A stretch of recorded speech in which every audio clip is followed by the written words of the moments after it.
cycling, you're supposed to choose: win the Tour de France or win the great one-day classics. Nobody conquers both. Nobody, until Tadej Pogačar. Still in his 20s, he's already torn down the walls that separated stage race champions from one-day killers. He's won the Tour, the monuments, and the rainbow jersey. And the scarier truth? He might only be getting started. But how did a quiet kid from a small Slovenian town become the rider who's rewriting what greatness looks like? Tadej Pogačar was born in 1998 in Komenda, a town with more fields than roads. His first bike came from his parents, and his first races with the local club didn't draw much attention. Slovenia wasn't a cycling nation. At the time, no one would have predicted it could produce a superstar, let alone two of the sport's defining riders, Primož Roglič and the boy chasing him from behind, Pogačar. As a teenager, he stood out less for fireworks than for his patience. He wasn't the kid who would sprint away at every climb. He was the one who never cracked, no matter how long the race lasted. By 19, he was already showing signs of a unique engine, and in 2018, he proved it by winning the Tour de l'Avenir, the race where future Tour de France champions cut their teeth. That victory was the signal. Something unusual was happening in Slovenia. In 2019, still barely 20, Pogačar turned professional with UAE Team Emirates. He didn't ease into the sport, he detonated it. That spring, he won the Tour of California, the youngest rider ever to claim a World Tour stage race. And in his Grand Tour debut, the Vuelta a España, he stunned the peloton with 3 mountain stage victories and a podium finish overall. 1 year later, he lined up at the Tour de France against the world's best. Everyone expected Roglič, his countryman, to win. Roglič had the stronger team, the steadier record, the perfect grip on yellow. For 3 weeks, it looked like destiny. But on the final decisive time trial, Pogačar ripped the jersey off him in one of the most shocking turnarounds the Tour had ever seen. The guy sacrificed everything to be there in the Tour, to help one guy to win the Tour, and in this day we could really see. At just 21 years old, he was the youngest Tour winner in over a century. Overnight, the cycling world was on fire. Who was this kid? Where had he come from? But as quickly as he rose, the doubts began. Critics said Pogačar was just explosive, not enduring. A climber who could sit on wheels and sprint, but not grind down rivals like Vingegaard. They thought his reign would be short. After his first Tour win, Pogačar wasn't supposed to last. History said prodigies burned bright, then faded. But in 2021, he came back stronger. He defended his Tour title with ease, crushing rivals in the Alps and Pyrenees. For many, the debate was over. Cycling had a new king. But the sport wasn't finished testing him. In 2022, a quiet Dane named Jonas Vingegaard emerged. Unlike Roglič, who relied on strategy and team control, Vingegaard fought fire with fire. On the Col de Grenon, he cracked Pogačar in full view of the world. For the first time, the Slovenian's face betrayed pain. He lost minutes, and with them, the yellow jersey. Suddenly, the myth of invincibility was broken. The following year, the rivalry only deepened. In the 2023 Tour, Pogačar fought back with his trademark explosiveness, counter-attacking on climbs, trading blows with Vingegaard in the Pyrenees. But on the Col de la Loze, he collapsed again, conceding over 5 minutes. For his critics, this confirmed what they'd always believed.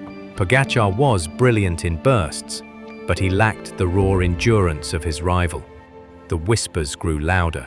He can win classics, sure, but in the long wars of the Tour, he'll never match Vingegaard. What no one saw was that Pogačar was already changing, turning those defeats into fuel for something even more dangerous. For most Tour champions, July is the whole year. They train, hide, and build form only for that one race. Pogačar refused to play that game. Instead, he went hunting everywhere. He attacked the Spring Classics, races the Grand Tour specialists usually fear. In 2021, he took Liège-Bastogne-Liège. In 2022, he won Il Lombardia, and then again, and again. By 2023, he had added the Tour of Flanders, one of the hardest and most historic races in the world. This wasn't supposed to be possible. Stage race winners don't win cobbled monuments. But Pogačar tore up that rulebook too. At the same time, he wasn't just riding differently, he was living differently. People often spoke about his Zone 2 training, but what they missed was the long game. Yeah, the shape I think should be okay, and I think this next 20 days will be full-on training. Those endless, low-intensity rides weren't something he started after losing to Vingegaard. They had been part of his life for years, baked into his development since he was a teenager. By the time the critics said he lacked endurance, he already had thousands of hours of it in his legs.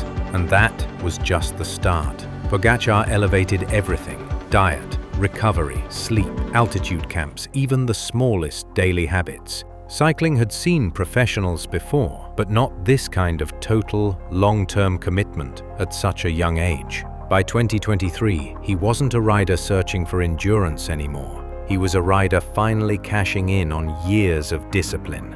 That's why his attacks started to feel different. They weren't bursts, they weren't just sprints. They were suffocating. Pogačar could ride at a pace that felt steady for him, but unbearable for everyone else. Kilometer after kilometer, rivals cracked until nobody was left. By now, the peloton wasn't just racing Pogačar, they were copying him. Teams who once laughed at the boring Zone 2 model began prescribing it religiously. Nutrition plans, sleep monitoring, recovery tracking. Suddenly, Pogačar's level of detail became the new standard. The sport itself was shifting around him. But the true test of this new version of Pogačar was still to come. Could he take his versatility and rewrite the record books at the very highest level? By 2024, the questions had changed. Nobody doubted Pogačar's talent anymore. The only debate left was whether he could handle the impossible, stacking the Giro d'Italia and Tour de France in the same season. For decades, that double had broken the strongest riders. The recovery time was too short, the demands too brutal. But Pogačar didn't just survive the Giro, he crushed it. He won stages, controlled the mountains, and rode into Rome in pink. Barely weeks later, he lined up in Florence for the Tour de France. The fatigue should have destroyed him. Instead, he dismantled the field, claiming yellow in Paris for the third time in his career. And then, just when the season should have left him broken, he climbed onto the start line at the World Championships in Zurich. Against the specialists, against the one-day killers. He outlasted and outsprinted them all.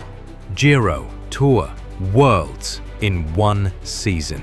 The so-called Triple Crown of cycling. Something even Merckx, the cannibal himself, had only achieved once. In 2025, he defended both the Tour and the Rainbow Jersey, proving it wasn't a fluke. At just 26 years old, Pogačar was already in conversations reserved for legends who had long retired. The scariest part? He wasn't a finished product. His palmarès read like a complete career, but he was barely halfway through his 20s. The monuments were stacking up. Liège, Lombardia, Flanders, alongside Grand Tours, time trial victories, and now the Rainbow Bands. It was no longer about comparing him to his contemporaries. It was about comparing him to history. The old assumption was that no one could dominate both stage races and classics in the modern era. Pogačar made that assumption look laughable. And that left one question hanging over the sport. Were we watching the birth of the greatest cyclist of all time in real time? Cycling has always crowned its legends at the end. Coppi, Inno, Merckx, they became great once their stories were finished. But today Pogačar is different. His story isn't finished, and people are already asking if he's the greatest cyclist of all time. That's the power of what he's done. Tour wins, monuments, the Rainbow Jersey, even the Giro Tour double. Each one could define a career. For Pogačar, they're just chapters. He was supposed to be too young, too raw, too explosive to last. Instead, he's turned endurance itself into his identity. He was supposed to choose between Grand Tours and one-day races. Instead, he's chosen both, and he's still only in his 20s. Maybe that's the true feat. Not a single record, Not one iconic win, but the idea that in the most demanding sport on earth, one rider can change the rules of what's possible. This is Stridelore with the Human Feats series. Don't just watch, join the journey. Subscribe, like, and share. And tell us in the comments, do you think anyone will ever match Tadej Pogačar?